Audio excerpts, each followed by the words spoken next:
"You're late, sir." His voice abruptly broke the silence, and I felt my heart skip a few beats. All eyes in the room were on me. I, a black man, stood in front of him like a wall, with its cold appraisal. And I knew it wasn't just because I was late. It was about me, about my race, about how I always have to prove my worth. But this time I will not back down. I will tell the truth, even if it makes the system fall. I walked into the courtroom with a quick pace, trying to hide the anxiety that was growing inside me. It was a normal day. It was supposed to be easy. Just a case of taxes on the house my grandmother left me, a place that was more than walls and a roof for me. It was a part of me, a part of my family. But when I put my foot on the porch of the court, I knew something was wrong. My gaze involuntarily rested on the old walls of the court. A picture that was so familiar, an outdated building that echoed with every step, the smell of old books and papers, the petrified looks of those waiting for their turn. As I walked to the hall, every step I took felt like a rapid heartbeat. I knew that if I didn't speak this time, no one would do it for me. The judge in this town, Charles Whitman, was not just strict, he was legendarily merciless to those he deemed lesser. I closed my eyes for a few seconds, trying to calm my breathing. My profession is law, it is a discipline. But today I will probably see how reality tests all my principles. When I entered the courtroom, I noticed that it was already filled with people. In the corner sat the judge and his clerks, without any semblance of humanity in their eyes. The walls were dirty beige, with obvious signs of time. And here it was again. I could feel all the people there staring at me. Ordinary people, petty offenders, and they all know that I am not on equal footing here. I took my seat, leaning back proudly on my chair. I won't let them do this to me. The dossier on my case is already in hand. My grandmother's house turned out to be an increased tax burden, and I was ready to prove the city wrong. I carefully reviewed my documents. Everything was ready. But when Judge Whitman walked into the courtroom, I realized that this was not just a tax case. It was more than that. "All rise," the presenter announced. I stood up. The judge was tall, with graying hair, and his eyes barely touched everyone. I felt small and pathetic under that gaze. He had never been kind to people like me. "You're late, sir," he began in a harsh voice. I felt myself pierced by this sentence. What? How was I late? It was a simple matter, and now he was making a disaster out of it? "I apologize, Your Honor. I was delayed by important matters at the federal level. These are not just work matters. This is a vital investigation involving human trafficking," I answered calmly, trying to keep my balance. It was true. I couldn't leave what was happening outside my office door. "But your lateness is no excuse." His voice cut me off abruptly. "This is a matter of order. If you don't know how to keep time, you shouldn't be doing this business." My hand involuntarily clenched into a fist. What does he mean? Just because I'm black, does he think I can't have other responsibilities? That look in his eyes, that way of treating me like I was lesser, all of it made me nervous. "Your tardiness is a violation of the order. Therefore, you are fined $750, he announced, and I felt my breath catch in my throat.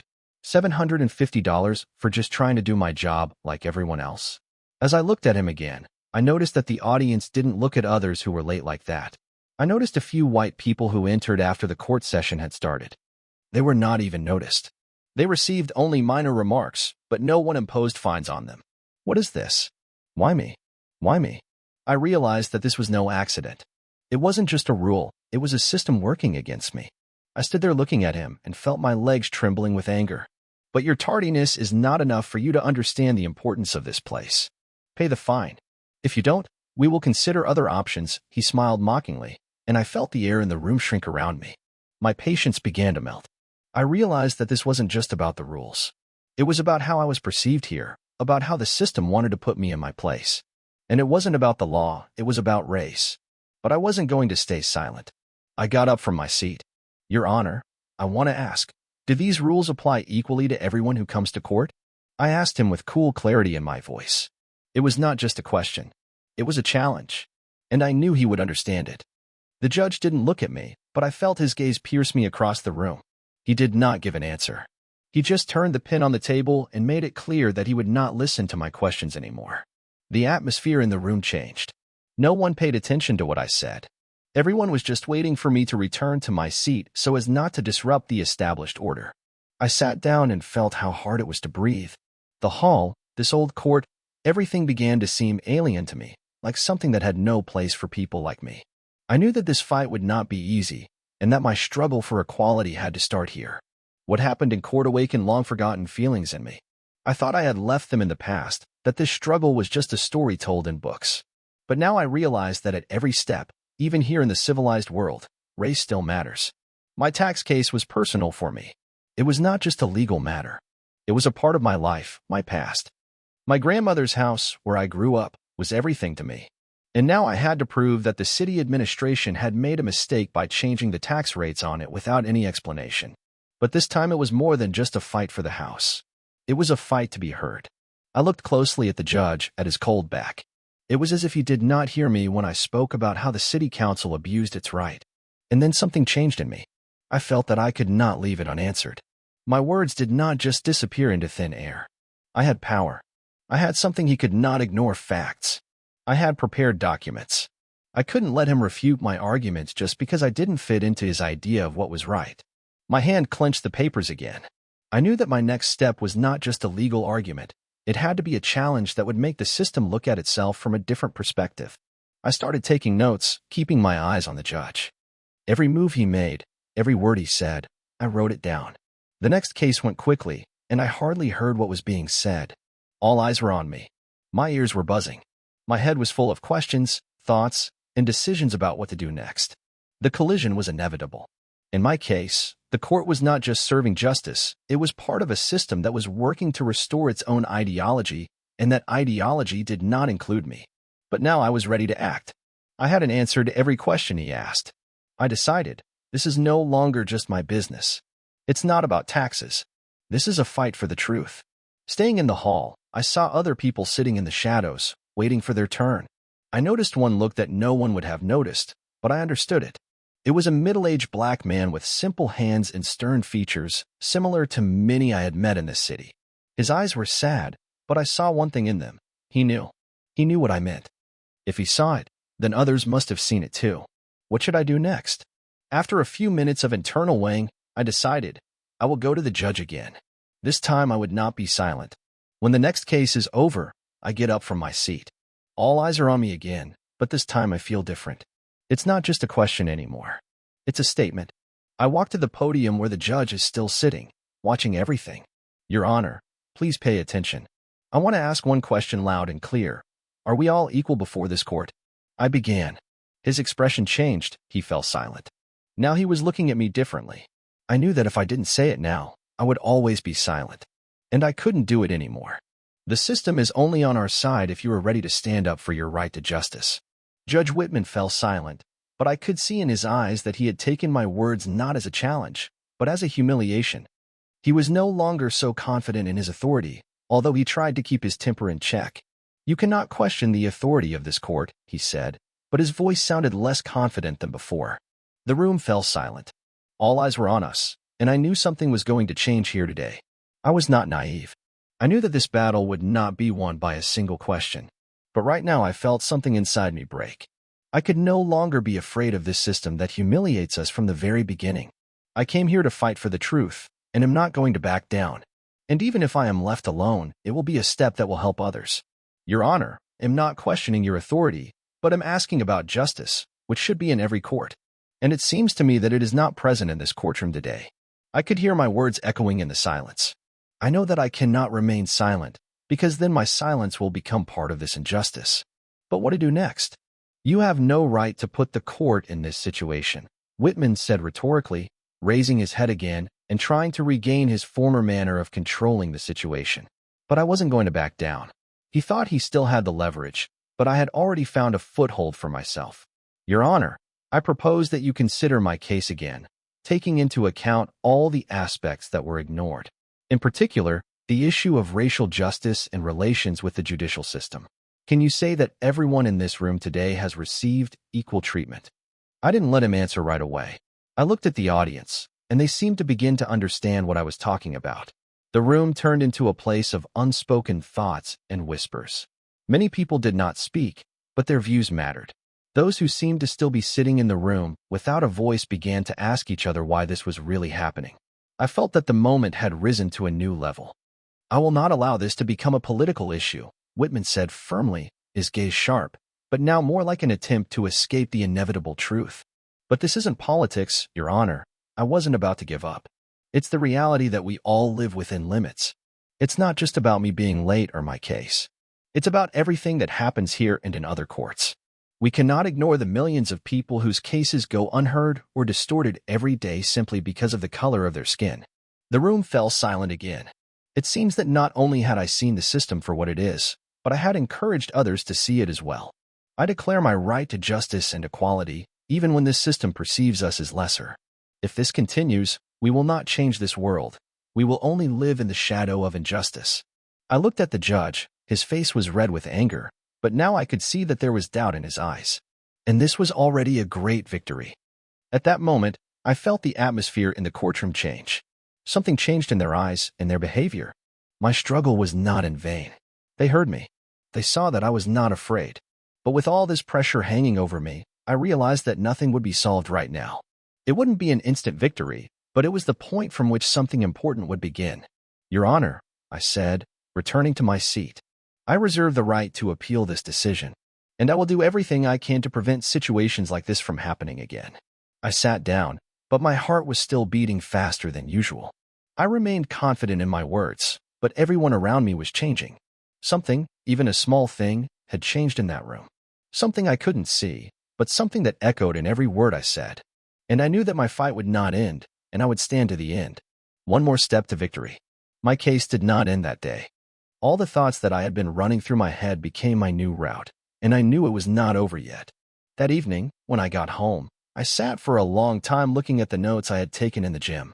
My heart was filled with anger and determination. What happened in court was not just a personal attack on me. It was a systemic problem that had no borders, and I could no longer remain silent. The first step I took was not easy. I wrote an email to my boss, Julia Harper. She was not just my supervisor. She was one of the strongest advocates I had ever known. I sent her everything I saw, everything I felt, everything that happened in the courtroom. It was not just a description of what happened that day. It was a challenge. It was a signal that the system I had defended for so long was not fair. Julia responded immediately. Kendrick, I've reviewed your message. What you are describing is not an isolated incident. I know what it's like to be in this situation. We have to act. Otherwise, this problem will remain invisible. We discussed what to do next. It became clear to me that this was not just a case that could be closed with a single sentence or fine. It was something more. It was a fight for change, a fight for equality. That evening, I contacted several colleagues I knew from different areas of law. I reached out to lawyers who had worked in courts, to those who had faced discrimination, and even to local activists whom I had seen at rallies on many occasions. Each of them had their own story, their own observations. And these observations were the same: courts, taxes, fines, justice. But all of this was on the same side, namely the side where people with my skin sit. A few days later, I had maps, tables, and statistics in front of me that confirmed my suspicions. I was comparing cases involving tardiness and other minor infractions, and when I checked them by the color of the defendant's skin, the statistics were staggering. Black people in court were being fined 3 times more often than white people for the same violations. I had all of this in my hands, and it gave me more strength than ever before. Over the next few days, I worked hard with the team to prepare everything for filing a formal complaint. We collected testimonies, records that we got from the court staff, including the clerk and the bailiff. Their testimony had incredible weight. They were afraid, but they started talking when they realized that their silence was only helping to strengthen this corrupt system. The next step was a step towards a bigger battle. We filed a complaint with the Judicial Ethics Commission. This was our official signal: no more tolerating. At the same time, we started working with journalists. I realized that this problem, strangely enough, was not new. Many people who had ever been inside these walls had experienced the same thing. And when the information started to get into the media, the support became massive. Over the following weeks, new people started to appear on my phone line. Instead of isolated testimonies of injustice, we were getting real streams. Young black women, older men, even very young children. They wrote letters, called, and told us their stories. This confirmed what I already knew. This was not an accident, not an isolated incident. It was part of a deep problem rooted in the very foundation of our legal system. Meanwhile, the cases against Judge Whitman gained momentum. During the hearings that followed the filing of the complaint, investigations revealed numerous irregularities, as well as numerous testimonies from other lawyers and citizens who had experienced discrimination. The pressure on the judge began to grow. Court employees, lawyers who had worked with the judge, and even former clients gathered at the meetings and testified.